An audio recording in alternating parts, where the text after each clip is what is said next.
Awesome. Welcome back again. This time we are on time. I like it. I like it a lot. Let me start this one right here. We're going to go live on. All right, cool. Looks like we're at it. All right, dope. Looks like we're all here. So this one is going to be a super cool one. Welcome back to the live, and today I'm walking you through how I structure my timelines in Premiere Pro to edit faster, stay organized, and actually enjoy the process as opposed to completely dreading it and just kind of like seeing too much and being overwhelmed, right? So if you've ever gotten lost in the timeline and things seem like you're just overwhelmed mid project, well, this is the video for you. Okay, and as you can see, I have a test project ready to go. About to open it up. So I'm going to show you how I lay out my timeline for speed and clarity. Okay, and this way you never get stuck halfway through a project ever again. All right, so let's do it. We're going to start with starting it up right now. 1 second. Let's create a project. Awesome. We're going to go straight to the edit tab, and we're going to make this full screen so that way you see everything here. All right. Where is it? Where is it? There it is. Okay, cool. Test project. So before we start importing, well, actually, let's do a test, kind of just import media, and this is in any specific order. So watch. Let's do, here, I'll go all the way down to videos. And let's just, for example, upload this A roll. Boom, right there. So you see all this right here, and then you start, where do I start? How do I begin? Well, besides what I just did, which is import this project, let's start laying out the different sequences, right? So what I'm going to do is separate them before I even make any of the tracks or start naming things. And you have 3 different types of sequences that I like to begin with. So the first one's going to be the A roll, which is anything talking head, interviews, anything voice related, just a camera on the person. We're going to start with that, call it A roll. So we're going to start with that sequence, and we're just going to make a regular sequence, 1080p, 24 frames per second. A roll. Awesome. Oh, you know what? Let's scratch that because I don't want to do it in the same bin. So we're going to start it here, sequence. I'm going to call it A roll. Awesome. And then B roll, which I'm pretty sure most people are familiar with, is just everything else that's complementing, footage, cutaways, anything like that. Anything you're trying to demonstrate product being used, that's all B-roll, right? So we're going to start with that. B-roll. Awesome. All right, and let's make a main one. And again, this is just what I name mines. You can name yours whatever you like. It's all up to you. Remember, you're the one that makes this happen. So it's all up to you. Whatever you feel comfortable with, right? So we're going to make another one called, let's do it, main. Awesome. And just for the sake of, let's say you're doing client or spec work, you want to name that timeline. Like, for example, if you're going to do a biography or if you're going to do a product showcase, name it that, right? So that way you know that this specific timeline is for this specific video, right, of the project. So we're going to call this one, let's call this one social. They're all social cuts and things like that. Awesome. All right. Okay, so the A roll's the one bin, right? Let's do a sample import. Let's do, and this is just from one of the projects that I did. Let's do audio, right? Let's import that. And then let's do also, I don't want to necessarily do assets right now, but yeah, let's just leave it like that for right now. What I was talking about, like the assets, is more things like graphics or anything like that, something that you want to complement to the timeline. Okay, so let's go ahead and also one thing I wanted to note, let's say we're going to make another sequence, and let's call this, just for the sake of right now, assets.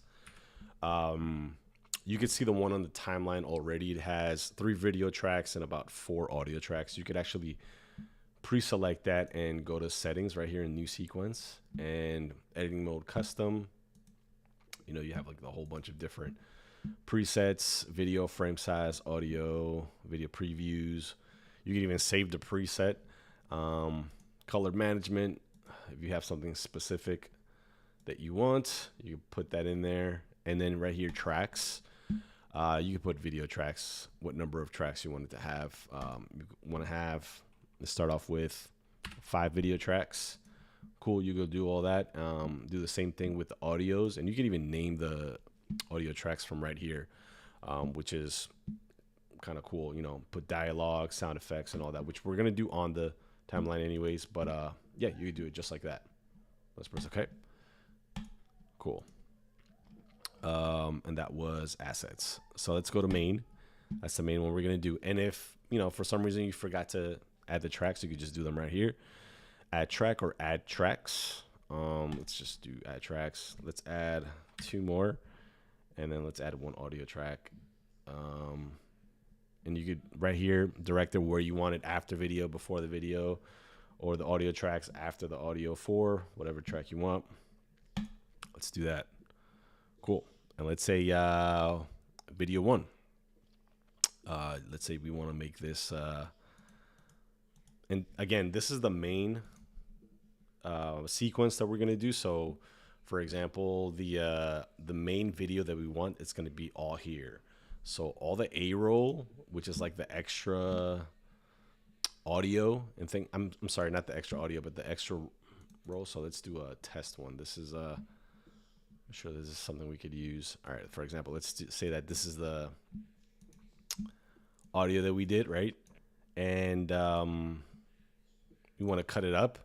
We'll cut it up here, and then we'll put it on the main one. You could do it through the source monitor, cut it up there. But for me, I like to really have a visual of what I'm doing and how I'm cutting it up. So I'm going to do it that way. Okay, cool. So we're just going to start with that. Now, let's say I have this clip, and then let's say I have another clip, right? And I have 2 different. Oh, I'm picking my nose. Let me do it again. Oh, I'm looking away. Wait. Wow. I should clip that. But anyways, let's say we want to differentiate between these 2, right? So what I'm going to do is I'm going to label. So I'm going to right click on this clip, and I'm going to go to label. And then instead of blue, I want this one to be rose, right? And because that I'm talking about something specific, or that's one person. Let's say I want the second person. I want this one to be a different label. And I'm going to put this one as, let's do magenta. Cool. Let's do it that way, right? So now you have that. I'm going to go back to the main, right? Well, before I even do that, let's say I want to see specific parts that I want to use, and I want to mark them, right? So let's say I'm going through all the footage. I'm going to go right here and go like this, and then I'm going to press M on the keyboard, and then I'm just going to mark the timeline. Now, if you have the clip highlighted, it's going to go straight on the clip, right? So we just have it right on the timeline right there, boom, and then, oh, we just talk about it up to all the way right here, boom. See, I had it on the clip, so it just marked it on the clip. So I'm going to undo that, click away. So I'm just going to mark it right there, boom. And let's say I said something dope here, and it goes all the way here, boom. And you can even right click on the marker, and you get edit marker, and then put it a different color you want. Let's say the orange are the ones that you're talking about, something or a clip for social. Dynamite. You start doing it like that. Okay, now the same thing for the B-roll. Everything you want in there. Let's say, for example, we did this one. We want everything on the B-roll. We just go ahead and let's say we wanted a different color. Again, right click, and then we're gonna go ahead and label it. And then we want this one to be, I was gonna say purple, but I feel like when you import drone footage, it's purple anyway. So we're gonna pick mango, and then right there. Dope. So let's say we cut that up. We bring this guy. We cut it from here all the way to here. Boom. And then we're gonna copy and paste that because that's the part that we want to use, and we're gonna put it right there. Awesome. Then A-roll, same thing. We want it right here. Cut this part up. Boom. Go to the next marker. Oh, that's the one that I wanted to use. Copy and paste that, and then I bring it over here, right next to it, and it goes right there. Awesome. Now let's say I want to color correct it, right? So this is what we're gonna do. We're gonna, instead of doing it like this, as you can see right here on the panel, you see all these sequences. Let's say we just, it's just a lot of them. What we're gonna do is highlight all together, right click, and we're gonna create a bin, right? So new bin from selection, and we're gonna call this one sequences.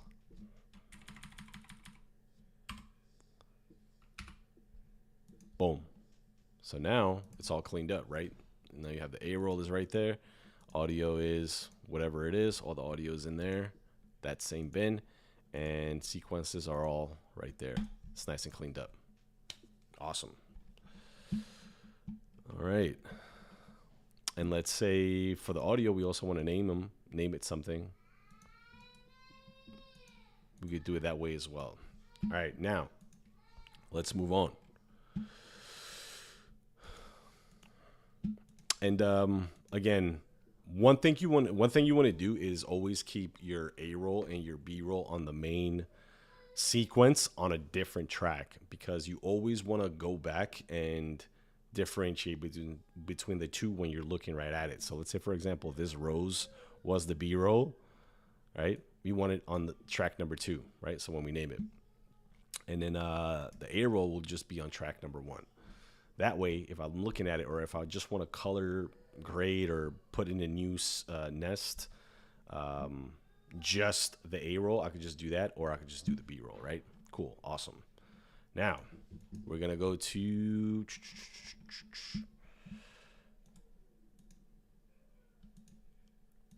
Let's say I want to affect something, and I've talked about this before in the other lives. Let's say I want to affect nothing to the clip directly. I just want to do an overall global thing. So if I'm slicing everything up, I'm going to have all these clips all separate. And if I want to fix something in the color of one, it's just going to fix that one clip. So let's say I want to fix all those little clips at the same time. What I'm going to do, and to also kind of preserve the original footage, is create an adjustment layer. So I'm going to go ahead and click on that little paper, adjustment layer. Okay, cool. It's going to pop up right there. Let me move it down here. Let me actually just do it right here just because I want to be organized. Not sequence. Just going to go to adjustment layer. All right, it's going to make it there. Cool. It doesn't matter. And let's say we want to make this, let's rename it to, this is going to be A-roll lap. Dope. So now I know that this one is just going to be for the A-roll itself. Cool. So I'm going to have all my A-roll here. Let's say I have all these bunch of clips right here. What I'm going to do is edit from right here, and I'm just going to, instead of just affecting that one clip, I'm going to affect every clip underneath that adjustment layer. And same thing, let's make another one for the B-roll. Adjustment layer. Okay, cool. We'll call this one B-roll LUT, and that'll be the one for the top one.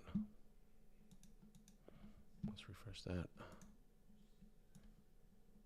Awesome. And that'll be just for that B-roll, right?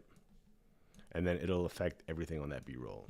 So that's why it really helps out and speeds things up, and it's gonna save proof you in the future when you're an hour and a half deep into the edit, where if you, oh man, it's just a B-roll. Hey, listen, the client requests something from the B-roll to just change that. Then you know that you're just gonna go to that track number 3 and affect everything on the adjustment layer as opposed to every single clip individually. Awesome. Color coding, we talk about that. The naming, awesome. Adjustment layers. Now let's say, for example, we want to do, we want to affect not the color, but a bunch of different clips. Let's go like this for the B-roll. We're going to cut this one up. Boom, boom, boom. So now we have 4 different clips, right, for the B-roll. And let's say I want to add an effect or something to all of them. I want to just, I want to blur them out, but I don't want to do it one by one, because let's say I have a full timeline. I have like 15 different clips. So what we're going to do is actually, to affect every single one of them at the same time, let me actually go like this so it looks tedious. I'm going to cut that, cut that, cut that one, cut that one, cut that one, cut that one, cut it right here, cut it right here, cut it right here. So I'm going to highlight all of them, and then I'm going to right click and I'm going to put them as nest. And nest is sequence 1. Let's say I want to blur clips. Again, make sure you're naming everything specifically, because you're going to want to know what you did and what's going on here. Okay. So boom, it turns it green. And if you ever want to go back to it and see each clip individually, you could do this, double click it, and it'll open up a different timeline. As you can see right here, it says blur clips, almost like if it was a different sequence. But we're going to go back to the main one. Boom. So you can still affect them individually if that's what you want, but let's keep it like this so we can keep this timeline somewhat clean. And I'm going to show you at the end what it looks like, all together when you have it, all the different tracks separate and things different colors. All right, so let's say we're gonna add the effect to that one. We just go right here. Let's say we want to do a Gaussian blur.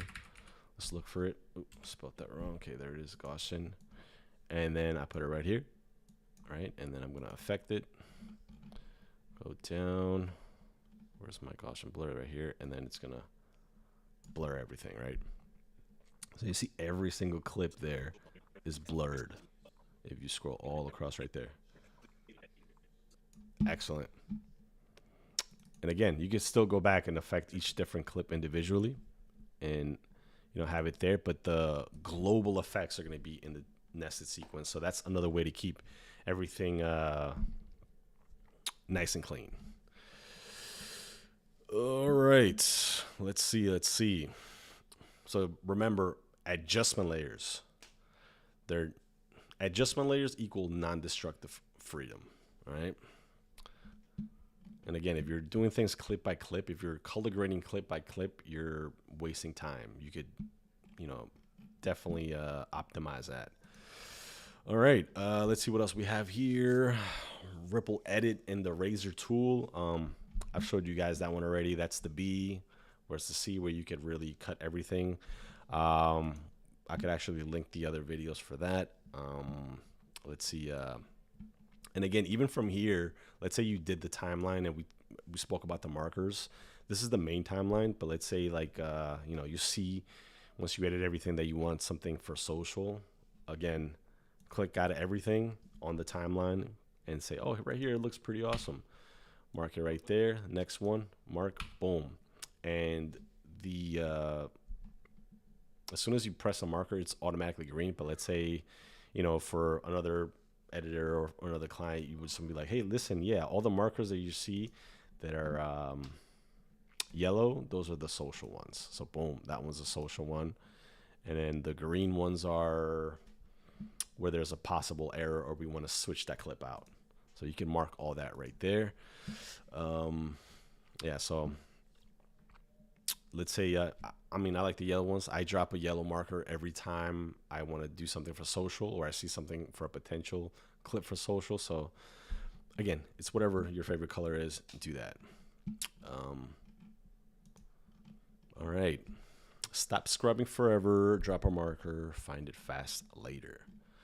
All right, man, I think going past my time here, let me actually show you a real world example of what a project that I did for a client. And this kind of NDA'd, so I just made all the clips offline, but you can still see what it's gonna look like. All right, so let me quit this right here.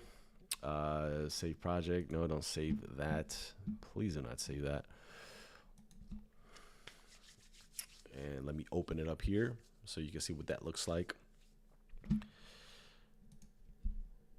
It's gonna open here. It's probably gonna prompt me on the offline files, and I'm just gonna put offline all because we don't need to see that. We can't see that really. And boom. So you can see it all right here. I don't have too many sound effects on this one, but I just have the basic audio one, which is everything that was